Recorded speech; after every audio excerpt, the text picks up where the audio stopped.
Andriana ya di kegiatan pertemuan perdana di hari ini ya. Oh iya, silakan Bu Gita ya, lagi ada kegiatan ya Bu Gita ya. Oh, ada pelatihan PM ya, oke. Ya, baik Bapak dan Ibu. Saya pun jujur saya pun sebenarnya baru tahu dari Pak Osin kemarin ketika di WhatsApp itu kalau ada bimbingan mahasiswa RPL Angkatan 3 ya, mahasiswa RPL Angkatan 3, karena memang kemarin belum dikabari oleh Prodi, biasanya Prodi memberitahu terlebih dahulu, cuman mungkin kemarin kita riweh sama sidang tesis yang sampai sore ya, jadi mungkin Prodi belum sempat berkabar. Jadi saya, loh ternyata udah ada lagi, padahal Angkatan 2 itu ada beberapa yang belum dan baru beberapa yang seminar proposal ya, tapi tidak apa-apa. Karena memang sekarang sudah jadwalnya ya, berarti sekarang kan sudah di akhir semester 1 ya, Bu Aslama ya, masuk ke semester 2 Iya, Bu. ya. Semester 2, jadi karena RPL itu ditargetkan 1 tahun dan maksimal 1,5 tahun ya, itu apa namanya sudah selesai. Kalau lewat dari itu nanti mau nggak mau bayar pribadi ya, artinya bayar lagi gitu kan, sayang-sayang ya. Jadi pergunakan waktu semaksimal mungkin. Ya baik, sesuai dengan yang ada di catatan SK, saya membimbing ada 4 orang ya, bervariatif dari pembimbing 1 dan pembimbing 2 ya. Ada dengan Bu Samaria, ada dengan Bu Isti, ada dengan Prof Prima, satu lagi itu dengan Saya dengan Pak Ishak, Bu. Pak Ishak, ya betul Pak Ishak ya, Bu Aslamah ya dengan Pak Ishak ya, iya. Ya, Bapak dan Ibu, perkenalkan nama saya Nurhatul Amaliyah ya, karena saya tidak mengampu di RPL ya, sebagian besar mata kuliah saya, alhamdulillah Bapak dan Ibu yang mengikuti RPL sudah lulus ya dengan mendapatkan nilai-nilai yang sudah dikonfirmasi oleh tim asesor ya. Jadi kita tidak bertemu selama perkuliahan dan sekarang saatnya bertemu di dalam proses bimbingan proposal sampai kepada bimbingan tesis ya Bapak dan Ibu. Angkatan pertama itu ada 4 orang yang dibimbing saya, 2 alhamdulillah sudah sidang tesis, 2 sudah seminar proposal, insya Allah nanti akan maju di sidang tesis bulan Juli. Kalau tidak Juli ya insya Allah ya di bulan Juli. Angkatan kedua ada 4 juga, 4 mahasiswa bimbingan tesis juga, 2 sudah maju proposal, 2-nya belum ya. Nah sekarang angkatan yang ketiga 4, saya berharap semuanya ya, semuanya jadi saling berkoordinasi, saling support, saling kerjasama, maju satu, maju semua. Kan ada istilah masuk bareng-bareng nanti keluar juga bisa bareng-bareng ya, begitu ya Bu Aslama dan Amin, teman-teman ya. amin. Ya seperti itu harapannya, mudah-mudahan bisa terwujud. Nah, saya ingin memberitahukan tentang teknis dulu ya. Teknisnya pastinya berbeda-beda antara dosen yang satu dengan dosen yang lain. Kebetulan yang kemarin itu mahasiswa bimbingan itu jadi satu mahasiswa itu bimbingannya sama. Bimbingannya 2 orang dosen yang sama. Jadi kita ada yang satu sebagai pembimbing 1, ada yang satu sebagai pembimbing 2. Jadi kita intens ya, artinya berbarengan seperti itu. Walaupun kenyataannya baru 1 yang maju seminar proposal ya, yang 3-nya belum. Nah, karena ini bervariatif, beragam ya, jadi semuanya tergantung kepada nanti dosen-dosen yang membimbing Bapak dan Ibu. Saya ada dengan Bu Isti, ada dengan Pak Ishak, ada dengan Prof Prima, ada dengan siapa lagi tadi satunya? Ada Prof Prima, Prof Prima, Pak siapa? Pak Ishak, terus Bu Isti, satunya itu siapa ya? Saya lupa ya. Satunya itu Bu Samaria, satunya Bu Iya, Samaria. Bu Samaria. Ada yang Bu Samaria. Nah, oke. Nah, teknisnya kalau saya seperti mahasiswa yang lain nanti kita bimbingan lewat Zoom dulu, lewat Zoom nanti seperti biasa kita kemukakan segala problema permasalahan itu kita lewat Zoom. Nanti jika ada waktu di mana saya artinya berkegiatan di S1 ataupun S2 itu nanti Bapak dan Ibu bisa secara offline ya seperti itu. Begitu teknisnya. Nah, adapun awal yang pertama Bapak dan Ibu lakukan adalah tadi saya sudah menerima judul. Saya sudah menerima judul tapi hanya judul saja ya. Saya tidak mengetahui background atau latar belakang Bapak dan Ibu mengambil judul tersebut. Judul bisa saja berubah yang sudah diberikan oleh Bapak dan Ibu melalui prodi itu bisa saja berubah. Nanti tergantung kesepakatan kita kesepahaman Bapak dan Ibu dalam menganalisis kasus yang akan dijadikan masalah di dalam tesis nanti ya seperti itu. Dan yang kedua, kesepakatan dengan dosen pembimbing yang lainnya juga ya. Artinya misal pembimbing satu saya belum tentu satu ide dengan pembimbing dua. Itu sebabnya kita harus disinkronkan ya untuk masalah judul ini seperti itu. Tapi intinya judul itu bisa berubah ya Bapak dan Ibu. Jangankan di awal, di tengah-tengah juga nanti bisa berubah atau setelah seminar juga nantinya bisa berubah. Ya, oke. Itu terkait judul. Lalu saya sudah menerima judul. Nanti hari ini saya ingin penegasan dari Bapak dan Ibu terkait permasalahan apa sih sebenarnya yang ada di dalam calon tempat penelitian Bapak dan Ibu ya seperti itu apa saja permasalahannya sehingga Pak Hosin, Bu Aslama, Bu Gita dan Bu Andriana ini mengambil judul tersebut seperti itu. Pasti kan ada awal mulanya ya, tidak ujub-ujub ada judul tanpa ada sebab atau masalahnya. Nah, seperti itu. Lalu seandainya sudah fix, sudah oke, nanti silahkan Bapak dan Ibu mencari terlebih dahulu kajian-kajian yang relevan dengan judul Bapak dan Ibu yang akan diangkat di dalam penelitian nanti. Ya, seperti itu. Misal, ada 3 variabel di dalam judul tersebut. Nah, Bapak dan Ibu harus mencari kajian literatur yang berkaitan dengan 3 variabel tersebut. Ya, yang berkaitan dengan 3 variabel tersebut. Literaturnya bisa dari buku, bisa juga dari jurnal. Yang bagus adalah dari jurnal, dari publikasi ya Bapak dan Ibu. Dari jurnal, dari hasil publikasi itu bagus ya.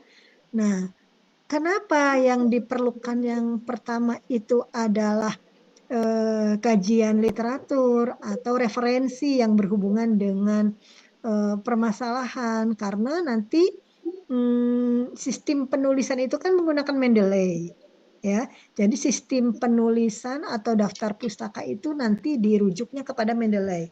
Kalau Mendeley itu kayak perpustakaan ya, kayak perpustakaan pribadi ibaratnya. Nih, Bu Aslama punya perpustakaan pribadi. Perpustakaan pribadinya isinya banyak. Tapi Bu Aslama ingin membuat sebuah folder yang berisi tentang khusus tesis. Nah, dari yang isinya banyak tadi, dimasukkanlah ke dalam folder tesis tersebut, begitu. Nah, itu nanti dijadikan sumber di dalam Mendeley itu ketika Bu Aslama sudah mengetik, sudah mulai membuat, itu gampang nantinya, tidak usah mencari-cari lagi, tidak usah buka-buka artikel lagi, tinggal dipanggil aja, tinggal diklik aja Mendeley-nya, nanti bisa otomatis muncul ya seperti itu. Itu sebabnya referensinya harus diutamakan terlebih dahulu. Jadi carilah sebanyak mungkin hal-hal yang berkaitan dengan tadi judul yang akan Bapak dan Ibu angkat. Ya itu.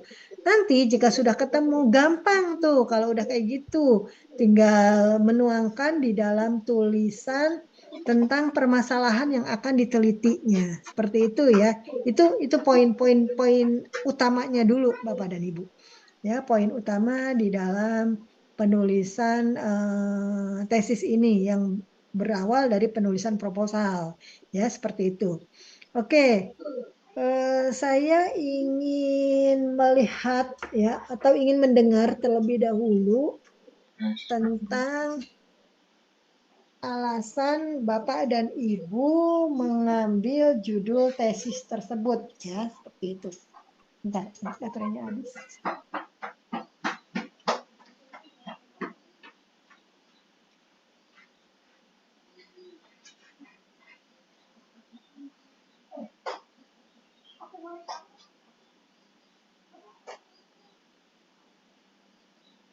Adalah kisahnya.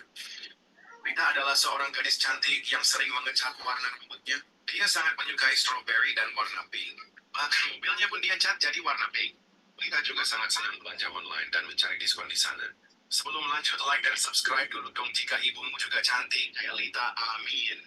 Suatu hari kita melihat shampoo strawberry di Matikan dulu Bu Andriana. Berpikir panjang dan melihat komposisi shampoo-nya, dia pun membelinya. Saat membuka paketnya, Oke, terima kasih. Ya, baik.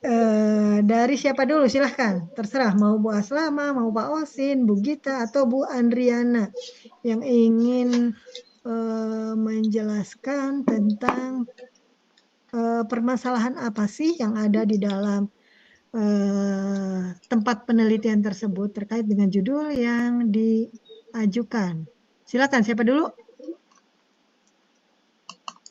Mohon izin saya dulu, Ibu. Ya, Pak barangkali Osin bisa. ya. Ya, silakan. Karena ini absensi juga Pak Osin di atas nih. Setelah Pak Osin, Bu Gita, Bu Diana, baru Bu Amah, baru yang terakhir Ibu Andriana. Ya, silakan Pak Osin. Ibu, izin saya melakukan judul tesis analisis perilaku bullying terhadap perkembangan karakter siswa di Ibu. Kenapa saya memilih judul itu? Karena memang ini itu merupakan suatu proyek yang besar. Saya pikir memerlukan pemikiran yang mendalam karena faktanya di sini di SD kami di Sumedang SD juga outputnya keluarnya kemarin juga ada yang laporan sampai ke istilahnya ke itu seperti ini karena faktor-faktor itu bullying itu berapa dari bullying maka saya menangkap judul tersebut seperti itu Bu. Oke, bullying yang terjadi apakah sampai ke siswa SD atau bagaimana Pak Osin? Bullying antar siswa nanti lulusnya juga bisa terpakai mungkin belum ada pembahasan mendalam terkait dengan pencegahan terhadap bullying tersebut secara mendalam seperti itu. Kemarin lulus oleh kemarin malah program ke desa sebelah seperti itu bahwa dari faktor bullying seperti itu makanya saya memilih judul tersebut. Ya, oke. Yang dianalisis berarti apanya Pak Osin? Perilaku bullyingnya. Ya, perilaku Betul, ya. Terhadap pembentukan karakter siswa. Ya, baik. Saya sedikit berkomentar ya. Artinya begini ya Pak Osin ya. Judul yang Pak Osin angkat adalah analisis perilaku bullying antar siswa terhadap pembentukan karakter siswa di SDN Cibeber, Kecamatan Jatigede, Kabupaten Sumedang. Memang belum pernah ada sepengetahuan saya ya, selama saya membimbing dan saya menguji, masih belum pernah ada, bahkan masih jarang, entah apa mungkin belum pernah ada ya yang mengangkat masalah bullying tersebut. Namun kalau karakter memang ada. Kalau karakter memang ada. Jadi ini merupakan hal yang baru ya Pak Osin ya. Hal yang baru bagi Pak Osin mengangkat masalah ini, menganalisis tentang perilaku bullying antar siswa terhadap pembentukan karakter. Nah, hanya begini Pak Osin, saya sarankan ya, karena ini tesis ya. Jadi Pak Osin menambah satu variabel lagi di dalamnya. Menambah satu variabel lagi di dalamnya yang dimunculkan terhadap pembentukan karakter dan apa mungkin misalnya nanti silahkan Pak Osin cari ya variabel yang satu laginya. Ini sudah bagus, analisis perilaku bullying antar siswa sekolah dasar ya berarti ya. Tapi terhadap pembentukan karakter siswa, tapi dengan apa begitu ya. Jadi mungkin bisa ditambahkan satu variabel lagi di dalamnya, Pak Osin.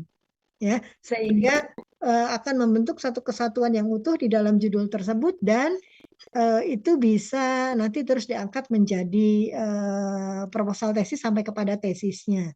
Ya, karena ini tesis ya. Jadi kalau hanya cuman seperti ini, artinya menganalisis perilaku bullying terhadap pembentukan karakter siswa saja, itu seperti skripsi. Ya, jadi hanya variabel biasa saja. Ya, atau bisa juga analisis perilaku bullying dan apa seperti itu. Jadi yang dianalisis dua nantinya, ada perilaku bullying dan ada apa lagi yang bisa membentuk karakter tersebut, Pak Osin. Nah, ya seperti itu. Jadi tidak flat satu itu aja. Bisa dipahami ya, Pak Osin ya?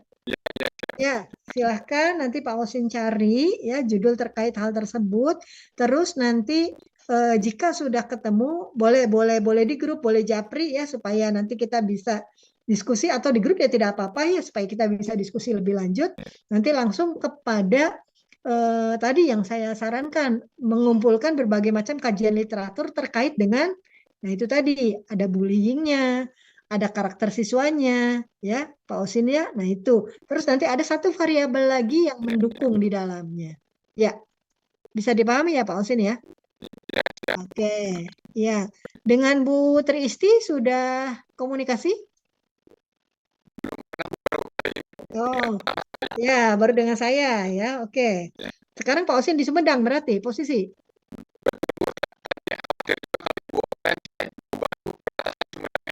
Oh, di mana gitu Sumedang? Jati Gede atau paling mana?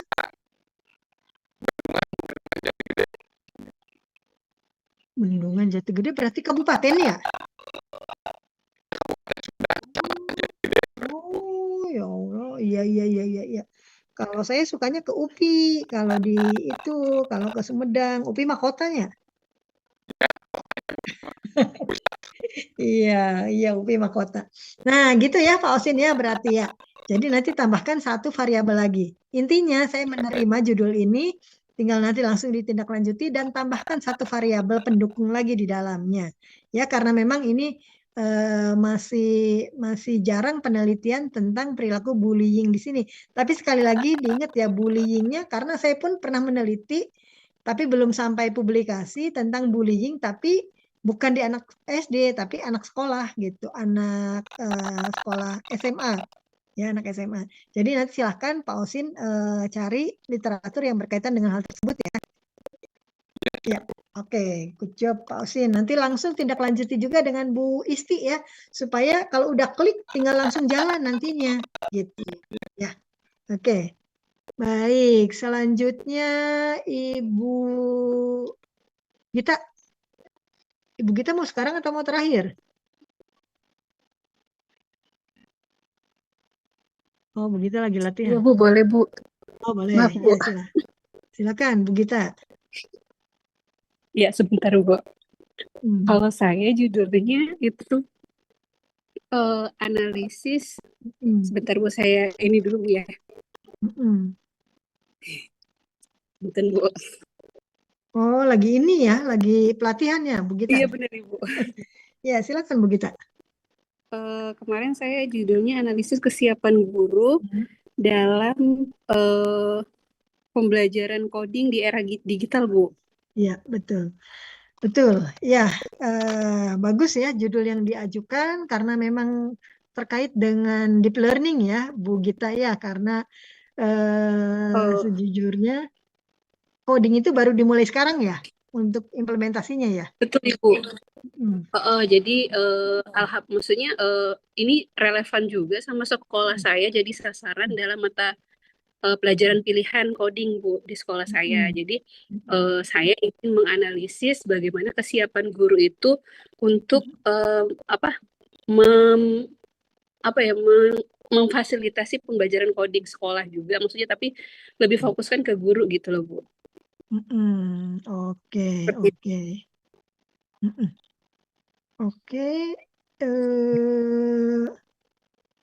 berarti nanti mungkin Bu Gita untuk implementasi pembelajaran codingnya itu bisa diambil dari jika memang masih sedikit ya literatur yang didapatnya bisa dari luar Bu Gita bisa. Oh, di luar. Karena Iya. kalau dari luar itu sudah banyak pembelajaran coding itu ya. Dari luar itu sudah banyak, cuman mungkin kalau di kita barangkali masih minim, masih sedikit.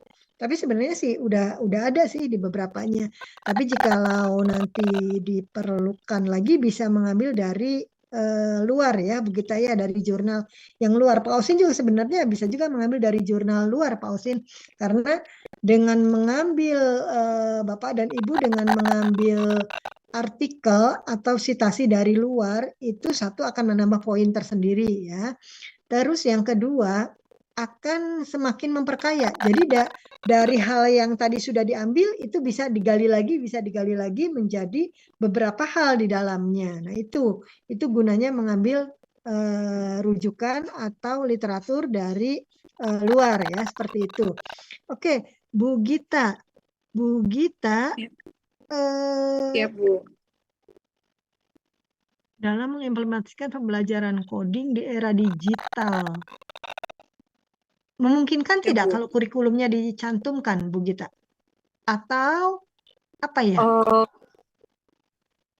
Bagaimana Bu Gita? kalau menurut saya, Bu, gini, kalau bukan ini dalam perspektif saya ya, Bu.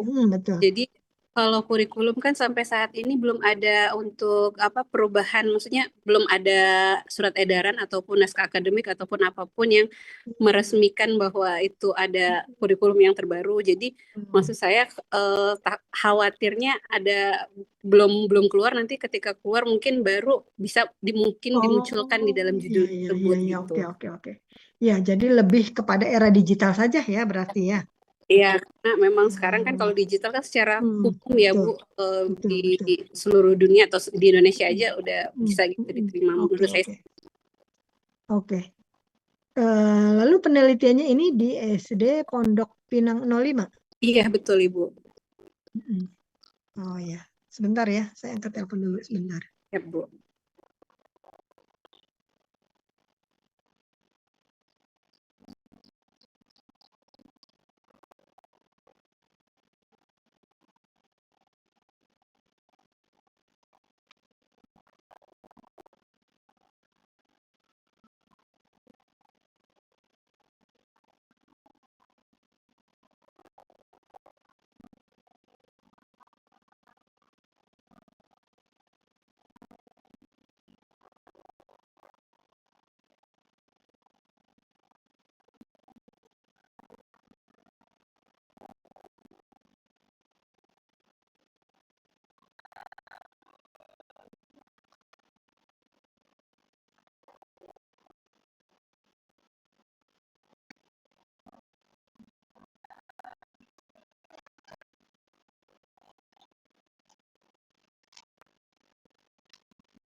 Iya, oke, baik, Bapak dan Ibu.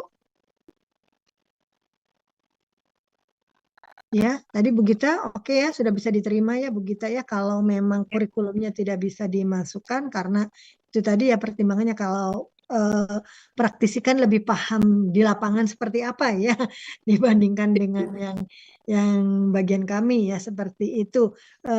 Namun berarti ini tidak ada pengkhususan di kelas ya Bu Gita ya? Kalau coding sendiri kalau di dalam naskah akademiknya itu Bu di fase C Bu. Jadi fase C itu kelas 5 dan kelas 6. Nah, kan yang diteliti itu kan guru ya Bu. Jadi gurunya itu totalnya kalau di kelas 5 ada 2 guru, kelas 6 itu ada 4, jadi 6 guru. Jadi yang nanti akan mungkin diwawancarai terkait dengan pembelajaran coding tersebut. Oh iya, oke. Oke, berarti hanya di SD itu saja ya? Iya, rencananya iya Bu. Kalau misalnya, biar lebih mudah koordinasi sih Bu. Iya sih ya. Ada tidak sekolah yang artinya misalnya kayak tetangga, kalau di kami kan banyak kan ada sekolah yang yang berdekatan seperti itu. Jadi bisa diikutkan di dalam penelitian begitu Bu Gita agar bisa menambah ini data lapangan gitu loh. Gitu ya Bu. Mm-mm. Oh, maksudnya khawatir Mm-mm. sekolah yang bertanggan itu Mm-mm. tidak berkenan untuk diteliti sih Bu, lebih Oh, khawatir ke begitu. itu gitu. Kalau ini kan kebetulan saya Tahu kepala sendiri ya. sekolah di SD ini Bu, jadi saya bisa Mm. untuk sama Mm. guru-guru. Mm. Mm. Betul sih. Iya betul sih. Oke, tapi nanti untuk ini berarti Bu Somariah ya, Bu Somariah yang pembimbing keduanya ya, Bu Gita ya. Ya, betul Bu Somariah ya. Ya, nanti mungkin Betul bisa Bu. lebih ya, bisa banyak konsultasi dengan Bu Somaria. Jadi pada intinya memang saya setuju dengan judul ini.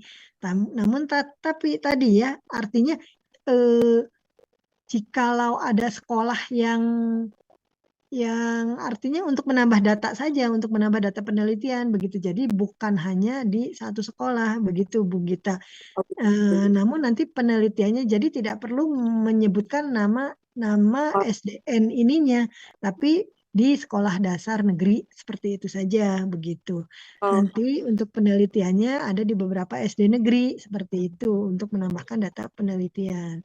baik Bu. Jadi datanya tidak minim seperti itu tadinya.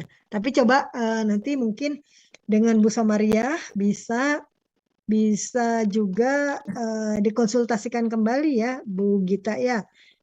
Bisa dikonsultasikan kembali mungkin mengingat waktu dan lain-lainnya seandainya di satu sekolah sudah cukup itu ya mungkin bisa dilakukan, tapi kalau misalnya untuk satu sekolah itu masih terasa kurang, maka mau tidak mau berarti Bu Gita harus menambahkan di sekolah lainnya. Seperti itu Bu Gita.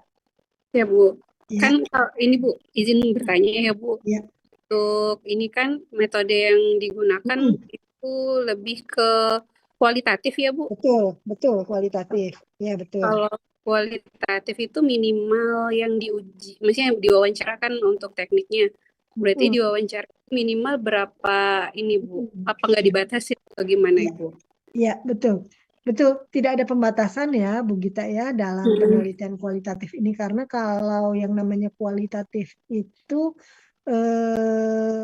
peneliti itu sebagai key instrumen ya, artinya instrumen kunci di dalam penelitian tersebut begitu. Jadi segala sesuatu ya ada di peneliti itu sendiri seperti itu gitu untuk menyetir, untuk memfollow, untuk apapun artinya ada di peneliti itu sendiri seperti itu. Nah, hanya kekhawatiran saya adalah tadi ya, ketika sudah dianalisis datanya minim, kan harapannya begini, ketika sudah dianalisis itu ketemu hasil seperti ini nanti akan ada yang menindaklanjuti penelitian itu begitu. Akan ada yang menindaklanjuti penelitian itu untuk sampai ke dalam tahap yang lebih spesifik lagi. Contoh misalnya nanti melihat implementasi dari coding tersebut seperti apa, terus setelahnya itu nanti meningkat lagi kepada evaluasinya itu bagaimana. Nah, harapannya seperti itu, begitu. Jadi sebenarnya tidak ada untuk batasan-batasan. Bahkan ibaratnya kualitatif itu meneliti satu tokoh saja itu sebenarnya tidak apa-apa. Yang penting dia detail, benar-benar fokus, benar-benar detail seperti itu begitu. Nah, nanti pun ya jadi akhirnya mau tidak mau nanti dilihat instrumen yang akan diteliti itu seperti apa, bagaimana terkait dengan tadi pembelajaran coding tersebut, Bu Gita. Baik Bu, terima kasih Itu ya Bu. Bu Gita ya. Ya Bu. Nanti temui Bu Somariah ya, nanti bisa tindak lanjut dengan Bu Somariah juga. Ya seperti itu. Biasanya nanti Ya setelahnya itu Bu. saya dengan Bu Somariah saling TikTokan lagi. Bila perlu nanti kita Zoom Ya, baik, bertiga, Bu. kita Zoom bertiga. ya. Oke, sukses Ya, ya Bu. Bu Gita. Ya. Ibu, iya, izin off cam ya, Bu. Iya, silakan. Selanjutnya Bu Aslamah. Baik Ibu, Bismillahirrahmanirrahim. Izin Ibu, judul yang saya ambil adalah pengaruh pendampingan orang tua dan efikasi diri terhadap hasil belajar peserta didik kelas 6 SD. Oke. Oke, saya ambil judul ini berdasarkan evaluasi hasil belajar peserta didik yang baru saja lulus Bu di kelas 6 ini. Dari nilai rata-rata sidang nilainya maupun nilai ijazahnya ataupun nilai rapotnya di semester 1, semester 2. Saya melihat ada beberapa anak yang memang kita sebagai guru di kelas sudah berupaya untuk meningkatkan motivasi belajar dia, tapi karena pendampingan orang tua selama dia proses belajar, apalagi kelas 6 adalah kelas akhir itu agak kurang Bu. Jadi sepertinya untuk mengikuti ritme belajar ataupun dapat hasil belajar yang maksimal itu agak kurang. Terlebih lagi motivasi belajar anak tersebut kayaknya hanya sepertinya yang penting saya sekolah gitu. Jadi saya berusaha gitu di kelas dengan konsultasi juga dengan orang tuanya, kita panggil orang tuanya seperti itu, tapi hanya sesaat gitu. Ada satu dua anak yang hanya sesaat rajinnya misalnya atau kelihatannya ada hasilnya belajarnya, tapi setelah itu kembali lagi ke setelan awal. Ada juga yang sudah mulai berubah, tapi mungkin karena sudah mendekati akhir ujian, jadi tidak terlalu terlihat hasilnya, Bu, seperti itu, Bu. Oke. Ya, ini penelitiannya di mana? Di Rencananya? sekolah saya, Bu, SDN Pondok Rangon 01 Pagi, Cipayung. Oke, di Cipayung ya. Oke. Pengaruh pendampingan orang tua dan efikasi diri ya. Efikasi diri itu lebih ke arah mana? Ke siswanya, keyakinan siswa akan kemampuan diri dia, Bu. Percaya diri seperti itu. Percaya dirinya. Jadi misalnya dia mampu, sebenarnya dia mampu untuk mengikuti pembelajaran atau dia mampu mengerjakan hal-hal tugas yang diberikan itu seperti itu. Karena contohnya ada salah satu siswa saya yang memang saking cueknya gitu, ya udah nggak apa-apa, nggak bisa juga nggak apa-apa. Jadi efikasinya tuh kurang gitu, Bu. Oke. Ini penelitiannya kuantitatif ya, berarti kan? Iya, Bu. Pendampingan orang tua itu seperti apa bentuknya? Pendampingan yang diharapkan adalah yang pertama kan memang ada komunikasi antara orang tua dengan guru. Itu secara intens yang diharapkan seperti itu. Paling tidak orang tua mengetahui bagaimana perkembangan putra-putri mereka selama sekolah itu yang pertama. Yang kedua mendampingi proses belajar di rumah, memberikan dukungan, memberikan fasilitas yang cukup apa yang dibutuhkan oleh anak. Seperti itu, Bu. Oke. Lalu nanti dilihat hasil belajarnya seperti apa, begitu ya? Iya.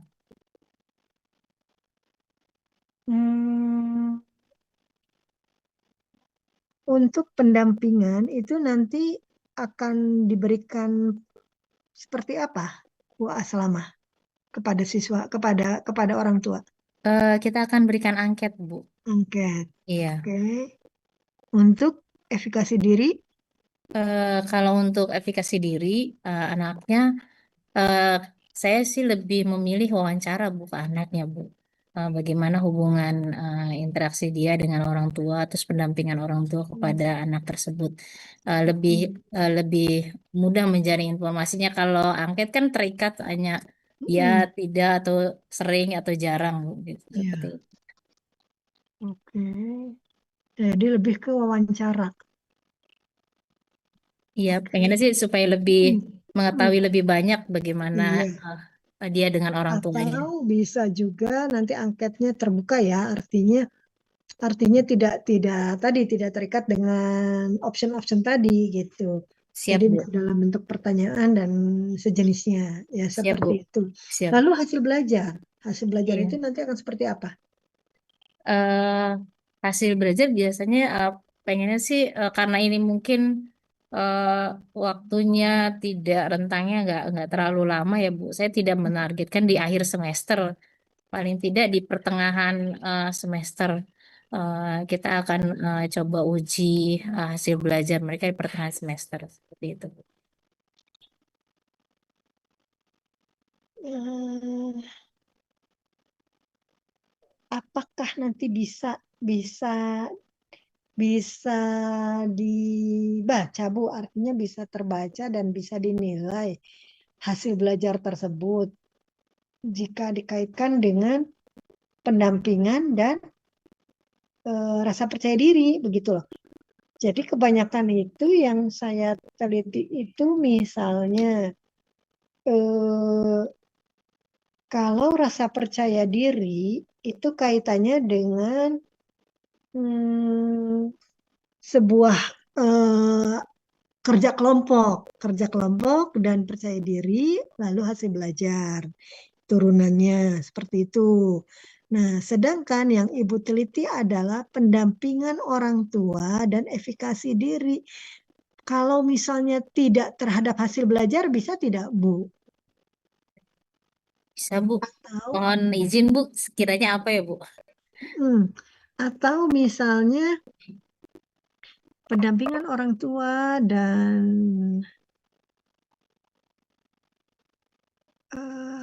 apa ya?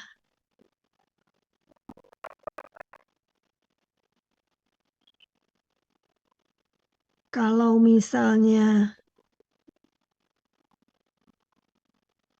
misalnya motivasi belajar sepertinya lebih pas Bu daripada hasil belajar. Kalau menurut saya ya. Jadi pengaruh pendampingan orang tua dan efikasi diri terhadap motivasi belajar peserta didik kelas 6. Ini kelas 6 kan berarti Iya ya. Bu, iya. Yang menjelang ujian berarti ya nanti ya Iya, selama ya. iya Bu. Nah, bagaimana dia termotivasi tidak setelah adanya pendampingan dari orang tua dan juga rasa percaya dirinya itu begitu. Kalau saya ya, kalau Iya Bu. saya Ya, siap. kalau saya dibandingkan dengan nasi belajar. Tapi tadi Ya, kembali lagi nanti konsultasi juga dengan Pak Ishak ya, Bu siap Bu. Aslamaya itu Iya masukan Bu. dari saya, Iya Bu. masukan Siap. dari saya ya. Karena pastinya Bu Aslamah juga sudah merencanakan ya nanti akan seperti ini, seperti ini, seperti ini begitu bisanya muncul judul ini ya begitu. Yang saya bayangkan hanya tadi kalau hasil belajar itu nanti dikaitkannya dengan sebuah strategi pembelajaran, sebuah model pembelajaran, begitu Bu Aslama, sebuah apa namanya pendekatan di dalam pembelajaran. Nah itu lalu munculnya hasil belajar. Tapi kalau ini pendampingan orang tua sama efikasi diri munculnya kurang pas kalau memang di hasil belajar. Jadi itu tadi saran saya itu ya. Begitu ya Bu Aslama ya. Siap Nanti Pak. Siap Bu. silakan, silakan dengan Pak Ishak. Sudah dengan Pak Ishak belum? Pak Ishak pekan depan katanya Bu, justru Depan. Pak Ishak minta dibuat latar belakang dulu di bab Oh ya, ya, pengen baik. baca katanya. Ya, iya, iya. Ya, nggak apa-apa. Silahkan saja. Silahkan saja kalau memang Pak Ishak menginginkan bab 1 terlebih dahulu. Ya. Nah, seperti itu ya, Bu Aslama ya. Siap Ibu. Oke, Terima kasih iya. Bu. Jangan lupa tadi referensinya ya Iya, di ini kan iya siap Bu. apa namanya dicari dan diperbanyak. Siap, Oke, lalu siap Bu Ibu. Andriana. Ya, Terima kasih. sama-sama. Bu Andri. Iya, siap Ibu izin. Ya. Saya tentang judulnya pengaruh penggunaan literasi digital dengan aplikasi literasi cloud terhadap kemampuan membaca peserta terhadap minat baca dan keterampilan membaca siswa di sekolah dasar. Saya mengambil ini yang melatar belakangi karena minat baca yang masih sangat minim banget Bu di sekolah, khususnya sekolah saya ya Bu. Hmm. Terus? Nah, makanya saya ambil literasi cloud ini awalnya baru mulai tahun lalu Bu. Kita perkenalkan Oh, ke iya Saya mencoba ke siswa dengan aplikasi literasi ini. Karena memang lingkungan di sekolah saya tuh rata-rata awal masuk sekolah dia yang dari TK tuh masih di bawah 50%. Jadi benar-benar belum bisa kelas 1 tuh masih ini banget gitu ya, Bu. Jadi minat bacanya masih kurang banget, literasinya sangat kurang. Oke, ini kelas berapa penelitiannya, Bu? Makanya belum saya kasih kelas, saya kelas 2, Bu. Kemarin karena masih ini belum dikasih kelas, jadi masih ini. Niatnya Aplikasi kelas 2. literasi Claude itu dalam bentuk di HP atau di apa? Iya, di HP. Di HP.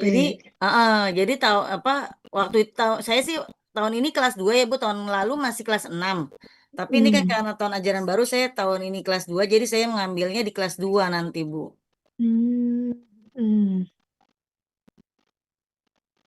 Sebentar. Kelas 2, terus nanti anaknya bawa HP gitu atau bagaimana?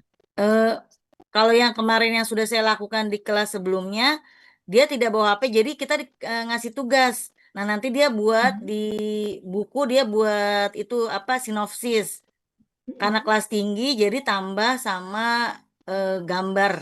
Ada gambarnya. Jadi dibikin sinopsis, yang dia baca itu apa, semuanya dari mulai judul, tokohnya sampai karakter dan ininya, amanatnya. Lalu kalau ini gimana? Menggunakan aplikasi literasi Claude? Nah, ini kan karena kelas fase A ya, Bu.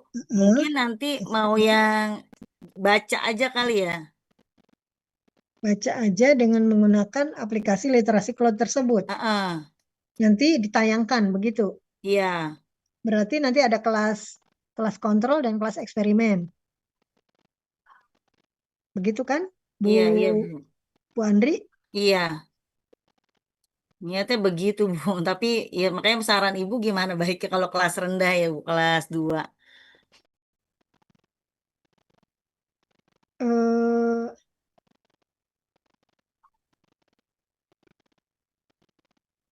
Kalau kelas 2 itu kan berarti dia kalau untuk membawa HP itu sepertinya tidak memungkinkan ya. Kalaupun menginginkan hal yang seperti itu berarti nanti beralih ke pengembangan, Bu Andrinya, bukan kepada pengaruh. Metodenya pengembangan. Jadi pengembangan dari pengembangan tentang literasi digital itu dari aplikasi literasi Claude tersebut, begitu loh. Dikembangkan menjadi sebuah bacaan atau sebuah wacana di mana di dalamnya nanti bisa meningkatkan minat baca dan keterampilan membaca siswanya. Itu kalau ingin seperti itu. Kalau mencari pengaruh berarti yang satunya menggunakan apa, Bu Andri? Berarti kalau harus 2 ya, Bu, harus ada ininya ya? Iya dong. Iya dong, harus ada 2. Jadi yang satu menggunakan apa, yang satu menggunakan apa, begitu. Yang satu menggunakan aplikasi literasi Claude, tapi yang satunya menggunakan apa? Harus ada 2 inian ya. Iya, itu harus dipikirkan juga seperti itu. Itu harus digital dua-duanya atau satu, tapi harus digital dua-duanya. Nah, itu dia. Kalau misalnya yang satunya tidak digital, artinya konvensional ya jelas aja nanti hasilnya sudah nampak kan, sudah kelihatan kalau seperti itu, begitu. Jadi disarankan yang satunya ya digital lagi, hanya beda bentuknya seperti itu. Atau bisa juga yang tadi yang saya sarankan yang pertama dengan menggunakan model pengembangan, begitu. Pengembangan aplikasi literasi Claude ini. Makanya aplikasi literasi Claude ini apa sih bentuknya? Sudah ada di HP, ada di Google, ada di Play Store atau bagaimana, Bu Andri? Ada, Bu. Iya, anak-anak waktu yang kelas 6 sih saya suruh itu. Jadi saya kasih iniannya, nanti dia cari, dia kan cerita-cerita tuh ya. Aplikasi Kalau enggak begini, Bu Andri. Jadi pengembangan dari Flipbook ya mungkin ya, pengembangan Flipbook berbasis ini aplikasi literasi Claude. Jadi membuat flipbook, tapi dengan menggunakan aplikasi ini. Nah, itu nanti dipakai untuk meningkatkan minat baca dan keterampilan membaca siswanya, begitu, Bu Andri. Hmm. Begitu. Pengembangan apa Bu? Maaf Bu, tadi Bu pengembangan judulnya sih. Pengembangan flipbook ya, berbasis aplikasi literasi cloud gitu. Untuk meningkatkan minat baca dan keterampilan membaca siswa. Nah, kan kelas rendah kan? Iya. Kayaknya kalau pakai flipbook itu kan kayak buku bergambar begitu tuh, yang kayak gitu. Bu, tahu ya Bu Andri ya? Iya, iya. Nah, kan kayaknya lebih menarik ke siswa kalau seperti itu gitu. Namun basicnya itu, artinya dasarnya itu adalah berbasis itu aplikasi literasi cloud tadi gitu. Jadi tetap menggunakan itu begitu. Berarti judulnya dirubah ya Bu, jadinya Dirubah, pengembangan iya. flipbook aja ya. Dirubah. Jadi menjadi R&D nantinya. Begitu Bu Andri. Iya. Terima Ya. kasih Bu, nanti ini Perubahan menjadi R&D, jadinya bukan kuantitatif, bukan, tapi metode pengembangan nantinya. Ya Bu Andri ya. Iya, terima kasih ya Bu. Itu ya. Nanti tetap konsul dengan Prof Prima ya. Kapan Iya. dengan Prof Prima sudah ada komunikasi? Belum ada Bu. Ya, coba saja komunikasi dengan beliau kapan bisa konsultasi. Nanti kalau misalnya diperlukan untuk Zoom bertiga, nanti nggak apa-apa kita Zoom bertiga. Iya siap Gitu Bu. ya, Terima Andri kasih ya. banyak. Iya. Nah, ya, Bu Andri ya. Iya, terima kasih Oke, banyak Bu. iya baik Bapak dan Ibu, alhamdulillah ya. Nanti ditulis ya di ininya di buku kuningnya. Kan ada ya Bapak dan Ibu mendapatkan itu buku kuning, itu buku bimbingan. Nah, itu nanti ditulis. Kita hari ini pertemuan pertama membahas tentang judul penelitian ya, seperti itu. Nanti insya Allah setelahnya itu silahkan nanti berkabar kembali setelah dari pembimbing 2 tentu saja ya, ada masukan-masukan nanti dari pembimbing 2, silahkan nanti dikomunikasikan kembali dengan saya dan langsung lanjut mengumpulkan berbagai macam artikel ya, berbagai macam artikel terkait dengan tadi permasalahan tadi. Kurang lebih nanti kita Zoom lagi mengumpulkan artikel itu di 1 pekan ya. 1 pekan Bapak dan Ibu, nanti di 2 pekan sudah ada laporan tentang susunan artikel dan ini apa namanya? Rencana bab 1. Jadi outline dari bab 1 itu kerangka bab 1 sudah dibuat juga. Ya. Jadi pekan kedua nanti kita ketemu lagi. Insya Allah kita tetap di hari Senin ya. Di hari Senin ya Bapak dan Ibu. Insya Allah kita bisa tetap di hari Senin di pekan kedua.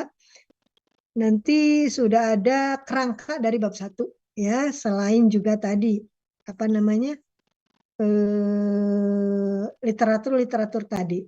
Kerangkanya nanti mohon dibuat dalam bentuk PowerPoint ya, supaya kami semua di sini jadi bisa mencermati, bisa mengamati. Jadi masukan juga buat yang lainnya. Oh iya ternyata harus seperti ini. Oh nanti harus seperti ini gitu. Jadi kerangka bab 1 kerangka bab 1-nya sampai kepada iyalah kerangka bab 1 saja dulu. Ya, seperti itu ya. Bapak dan Ibu. Izin Ibu, Iya, silakan Mbak tadi kan Salma. saya ada yang berubah di bagian belakangnya. Saran dari Ibu adalah mengganti dengan motivasi belajar. Betul. Berarti mungkin saya, kalau Pak Isa kan harus menunggu pekan depan. Mungkin saya duluan kali ya Bu ke Pak Isa secara japri Iya, supaya bisa didapatkan saran dari dipercepat. Pak Isa Iya, secara pribadi. iya, artinya seperti itu. Biasanya juga kalau apalagi kan ini mengingat waktu ya, artinya kan udah masuk ke semester 2 kan seperti itu, berarti kan harus benar-benar mengejar waktu ya, jangan sampai terlena, sampai tertinggal seperti itu. Baik Bapak dan Ibu, insya Allah kita bertemu lagi di 2 pekan setelah ini ya, mudah-mudahan dalam keadaan sehat walafiat dan juga sudah terkumpul tuh literatur-literatur yang diperlukan di dalam kajian tesis nanti ya Bapak dan Ibu. Oke, Baik, Bu. kayaknya kita berfoto dulu. Bu Gita bisa buka kamera sebentar ya, supaya kita bisa berfoto. Oh, Bu Gita nggak bisa kayaknya ya. Bu Aslama bisa screenshot untuk foto? Bisa Siap, Bu. bantu? Yep.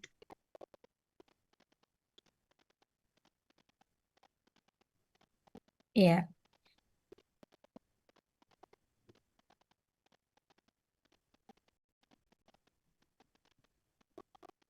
Sudah, Ibu. Sudah, ya baik. Terima kasih Bapak dan Ibu. Insya Allah kita bertemu lagi 2 pekan setelah ini ya. Sehat selalu Bapak dan Ibu. Kita akhiri pertemuan ini dengan sama-sama melafazkan hamdalah. Alhamdulillahirrahmanirrahim. Assalamualaikum warahmatullahi wabarakatuh. Waalaikumsalam warahmatullahi Saya izin live ya. wabarakatuh. Izin pamit, Ibu. Izin.